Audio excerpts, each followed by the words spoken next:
Halo, salam Simo dari Jogja, saya Andi dari Jawa Media. Power supply menurut saya adalah salah satu komponen PC yang kalau didiskusikan itu seru banget. Tepatnya nggak didiskusikan, diperdebatkan. Kalau kalian masuk ke forum-forum di Facebook tentang PC rakitan atau tentang komponen PC, kalian pasti notice ya, kalau ada yang bahas PSU itu seru banget perdebatannya. Karena menurut saya ada beberapa poin ya, kenapa PSU itu seru kalau diperdebatkan. Yang pertama, memang secara kandungan teknologi sebuah PSU itu termasuk yang rendah kandungan teknologinya. Isinya ya komponen-komponen elektronik biasa yang semuanya bisa kasat mata. Ada elko, ada transistor, ada diode, ada trafo. Intinya banyak orang yang bisa berteori tentang komponen di dalam sebuah PSU. Karena semuanya kelihatan, kasat mata. Yang kedua, mungkin karena PSU itu tidak gampang di benchmark. Beda seperti VGA card atau CPU, kita tinggal jalankan software benchmark, kita bisa lihat spesifikasinya, kita bisa lihat skornya, kita bisa bandingkan langsung. Cuman PSU enggak. Kita tidak serta-merta bisa membuktikan klaim dari si produsen tentang kapasitasnya berapa watt, tentang proteksinya, tentang efisiensinya. Kita tidak dengan mudah bisa langsung menjudge bahwa ini sesuai atau tidak dengan yang mereka klaimkan. Kita butuh alat-alat yang lebih proper untuk itu. Mungkin kita butuh PSU loader, mungkin kita butuh osiloskop kalau kita benar-benar ingin memastikan spesifikasi PSU ini sama enggak dengan yang diklaimkan oleh produsennya. Berikutnya mungkin karena PSU itu kalau terjadi hal yang salah, misalkan fail, itu epic ya. Ada asapnya, ada apinya, meleduk. Dan di video kali ini kita kedatangan sebuah PSU dari brand PC Cooler. Brand yang sudah cukup lama masuk Indonesia dan sudah cukup terkenal juga. Produknya ya cooler ya, namanya juga PC Cooler ya. HSF, water cooling, casing, fan untuk casing. Dan kali ini mereka ternyata masukin PSU. Dan menurut saya PSU PC Cooler ini punya potensi yang sangat seru untuk diperdebatkan. Juga menjadi hal yang menarik buat kalian kaum mendang-mending. Kenapa? Karena harganya terlalu murah. Ya, ini adalah PSU PC Cooler seri KF, masuk ke kita ada 4 SKU, KF 450, ini 450 watt, 550, 650, dan 750, 750 watt. Dan ini salah satunya yang menurut saya juga sangat menarik, KF 650, 650 watt Active Plus Certified resmi dari Clear Research dari 80 Plus, dan harganya cuma 500.000. Saya jadi penasaran banget. Apa yang bisa di-provide oleh PC Cooler untuk sebuah PSU 650 watt 80 plus resmi harga 500.000.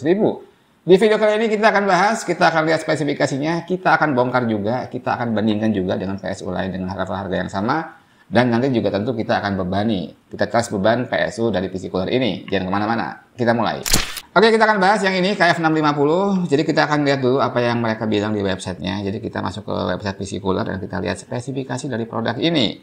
Nama modelnya KF650, kapasitasnya 650 watt. Ini beratnya 1,5 kilo, tipenya ATX 2.4. Sertifikasinya 80 plus white standar. Jadi mereka juga mencantumkan hasil tes efisiensi dari Active Plus dari Clear Research. Jadi efisiensinya di atas 85%, untuk load di 50%. Ini aktif PFC, AC inputnya belum full range, 200 sampai 240 volt.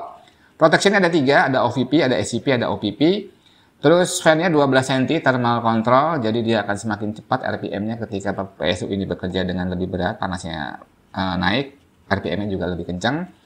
Terus ini non modular dan mereka klaim kalau kapasitor yang digunakan untuk bulk kapasitor itu buatan Taiwan, sedangkan untuk yang lainnya buatan China, Chinese mainland kapasitor.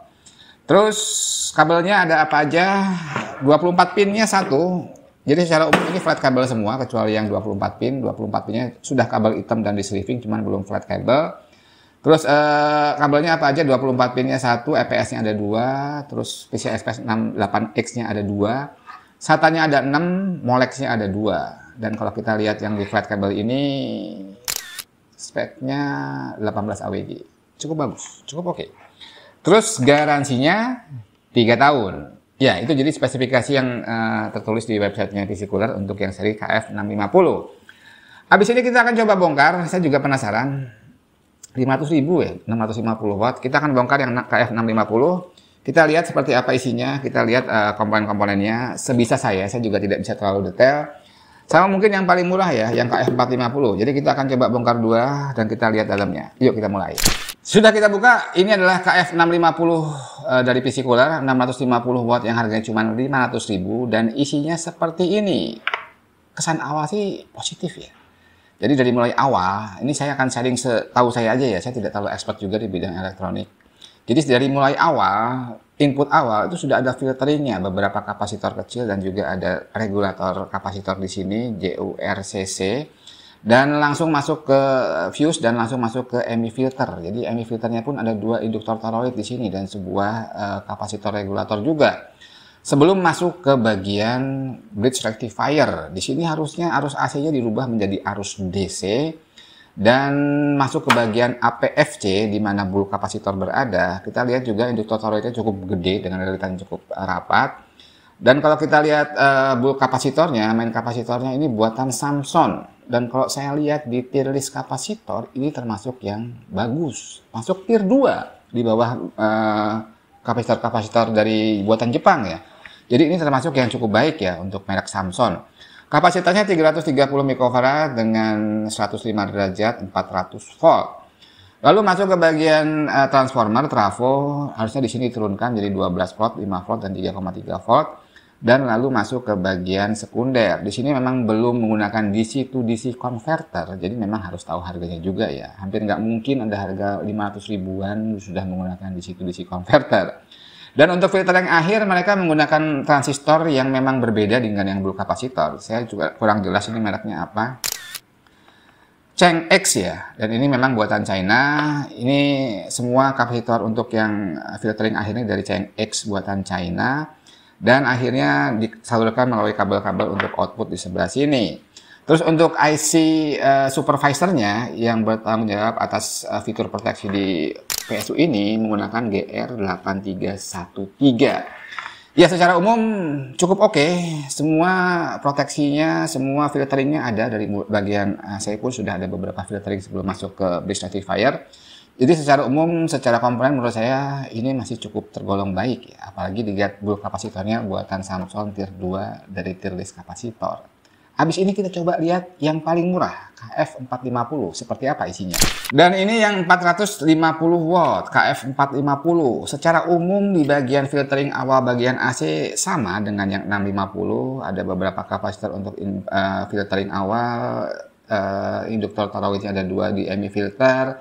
Tapi di bagian AVF-nya beda, jadi induktor toroid di bagian AVF-nya lebih kecil. Memang karena kapasitasnya lebih kecil ya. Dan juga bulk kapasitasnya berbeda. Ini cuma 180 mikrofarad, tapi sama-sama buatan Samsung tier 2. Selebihnya kurang lebih sama di bagian sekundernya dan kapasitor untuk filtering akhir juga kurang lebih sama dari buatan Cheng X ya. Secara umum dua PSU ini yang sudah kita bongkar di atas ekspektasi saya.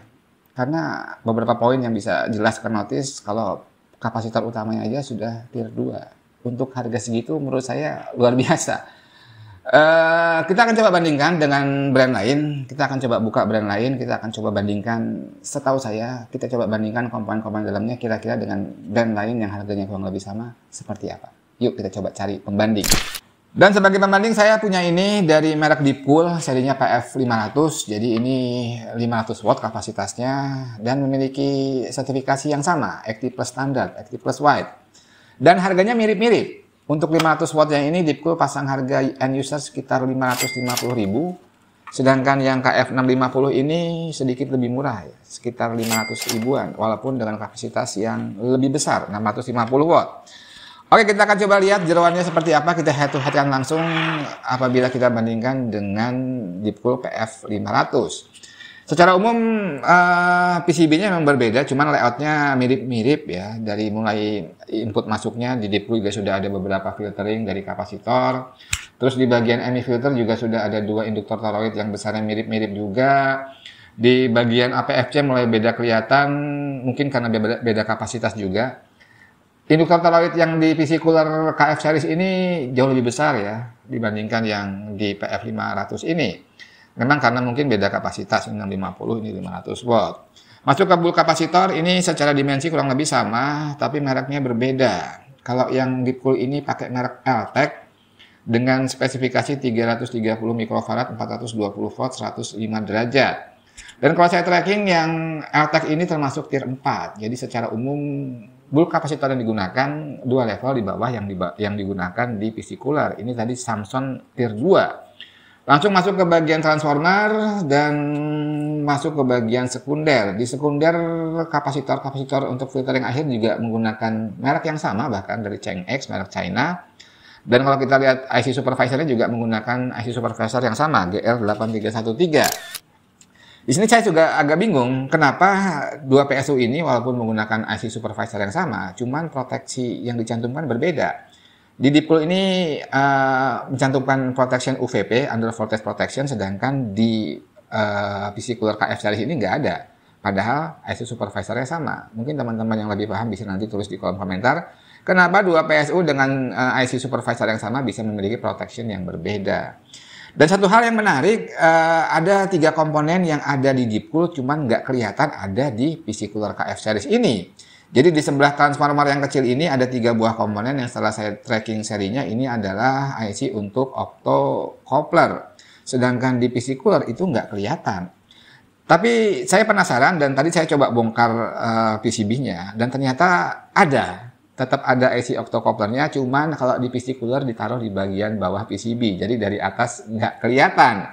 Ya begitu, setelah kita bandingkan secara umum relatif cukup mirip, cukup identik, komponen-komponennya juga cukup identik, bahkan di bagian sekunder Elco-nya itu dari brand yang sama. Memang ada sedikit perbedaan di bagian APFC dan di bulk kapasitornya. Yang PC cooler bisa kasih merek yang secara tier list kapasitor lebih baik ya, tier 2 dari Samsung, sedangkan dari Deepcool tier 4 LTEC, walaupun sama-sama katanya buatan Taiwan. Oke, habis ini kita akan coba tes beban. Kita akan bebani PSU ini dengan sistem yang kurang lebih sekitar, nariknya sekitar 400 watt. Kita akan lihat karakteristik rel 12 voltnya. Kira-kira bisa sestabil apa? Ayo kita mulai. Testbed yang akan kita gunakan, kita akan menggunakan Ryzen 9 7900X3D dengan motherboard mini ITX dari ASRock B650 e-Lightning Wi-Fi. RAM-nya 32 GB dari V-Color Manta, terus VGA card-nya kita akan menggunakan RX 6700 XT dari ASRock. Juga kita menggunakan storage dari Solidim 512 GB. Kita akan coba bebani dengan beban CPU untuk beban CPU dan beban GPU ya. Jadi kita akan jalankan 2 software sekaligus. Untuk CPU kita menggunakan Cinebench R23. Dan untuk VGA card kita menggunakan Eugene Heaven. Jadi dua-duanya akan jalan paralel sehingga harusnya bebannya maksimal. Kita akan coba lihat, kita akan ukur rel 12 voltnya itu sestabil apa dari 3 lah. Kita coba 3 langsung ya. KF450, KF650 dan PF500 dari Deepcool. Kita akan lihat, kita akan ambil 2 titik. Yang pertama dari Molex, yang kedua dari 8 pin PCI Express. Kita akan lihat hasilnya seperti apa. Ya sudah kita jalankan Cinebench R23 dan Eugene Heaven, harusnya full loadnya di angka 380-390an ya tarikan dari listriknya. Dan kita akan coba menggunakan alphameter untuk mengukur rel 12 voltnya dari 2 titik. Yang pertama dari Molex-nya dulu, kita akan lihat dari ketiga PSU ini kelihatan kalau yang Deepcool itu paling rendah ya, bisa di bawah 12 volt sekitar 11,8 something. Sedangkan yang PC cooler baik yang 450 maupun yang 650 dua-duanya masih cukup tangguh, ada di sekitar 12 volt lebih. Lalu kita coba ukur lewat PCI Express 8 pin power, kita ambil 12 voltnya, memang lebih rendah di sini kelihatan, dan bahkan yang di pool ini PF500 di full loadnya 380-an bisa sekitar 11,6an. Sedangkan yang PC cooler baik yang 450 maupun 650 masih anteng di sekitar 12 volt. Keren sih. Ya, kita sampai pada akhir video. Jadi udah kita lihat spesifikasinya si KF series ini. Udah kita bongkar juga untuk kita lihat dalemannya kayak apa, komponennya kayak apa. Udah kita bandingkan juga dengan brand lain dengan level harga yang mirip-mirip, dan sudah kita coba tes beban juga dan hasilnya sangat memuaskan. Rel 12 voltnya cukup tangguh even di yang level yang paling rendah yang 450. Jadi menurut saya ini di level harganya mungkin salah satu yang terbaik sekarang ya. Saya ulangi lagi, di level harganya. Jadi kita memang segmentasikan kalau harga segini ya mungkin dapatnya yang terbaik salah satunya ya dari PC cooler KF series ini. Jadi jangan ada pertanyaan, ini kira-kira sama yang 650 watt yang dari Adata Pilot bagusan mana? Ya bagusan Pilot, cuman harganya mungkin 2 kali lipat lebih. Jadi saya sekali lagi ngomong, untuk level harga entry level untuk PSU True Power, ini mungkin sesuatu yang bisa kalian pertimbangkan. Karena sudah kita lihat barang dari mulai spesifikasi, dari mulai komponen, dan juga dari tes beban. PSU ini termasuknya one of the best untuk range harga entry level. Ya kita infokan dulu harga marketnya ya, ada 4 SKU di sini. Jadi harganya itu mulai 400.000 untuk yang KF450, yang 550 sekitar 550 sampai 560.000, yang 650 sekitar 500.000, dan yang 750 itu sekitar 550 sampai 575. Jadi kalau secara kasar sebenarnya cuma 50.000, 50.000. Bingung nggak kalian mau memilih yang mana kalau kalian mau beli PSU yang entry level? 450, 550, 650, 750. Bedanya cuma sekitar 50.000. Ya, itu ya. Jadi coba kita simpulkan sedikit, dengan harga segitu, di range harga segitu, ini menurut saya layak dipertimbangkan kalau kalian ingin rakit PC dengan budget yang mepet banget. Ini mungkin salah satu PSU entry level untuk yang True Power dan certified resmi dari PC Cooler, dengan kualitas komponen juga dengan kualitas rel 12 volt yang sudah kita uji bareng-bareng. Jadi poin positifnya dulu nih kita coba omongin. Harganya kompetitif, komponennya oke, filteringnya ada, protectionnya yang basic-basic ada, terus juga Active Plusnya resmi, bukan cuma tempelan doang, sudah flat kabel juga, 18 AWG, dan garansinya cukup lama, 3 tahun. Terus kira-kira ada nggak yang perlu diperhatikan? Ya tentu dengan harga segitu pasti ada yang harus dikompromikan. Yang pertama, input AC-nya belum full range, ya belum full range, 200 volt sampai 240 volt. Jadi mungkin kalau rumah kamu apa daerah kamu listriknya kebangetan dropnya dari titik ideal 220, kalian wajib pakai stabilizer ataupun UPS yang ada fungsi AVR-nya. Terus juga masih menggunakan kapasitor merek China di sekundernya untuk filtering akhirnya. Ya memang ya, di harga segitu hampir semua juga menggunakan memperlakukan hal yang sama, menggunakan tier yang lebih rendah untuk sekunder filtering akhir ya, karena memang di situ udah voltasenya sudah rendah, bukan high voltage DC seperti di bagian AVFC sini di bagian primer. Itu paling. Terus apa lagi ya? Ya untuk harga segitu sih harusnya sudah bisa banyak yang dimaklumi. Intinya untuk poin-poin utama menurut saya sudah terpenuhi dengan kualitas komponen dan juga dengan rel 12 volt yang cukup tangguh. Oke, gitu aja. Bagaimana menurut kalian tentang PSU dari PC Cooler ini? Kalau feeling saya sih ini kayaknya punya potensi untuk hype di market ya. Dengan kualitas segitu dan harga segitu tadi. Sekali lagi menurut saya ini adalah salah satu yang terbaik di level harganya. Untuk entry level PSU True Power.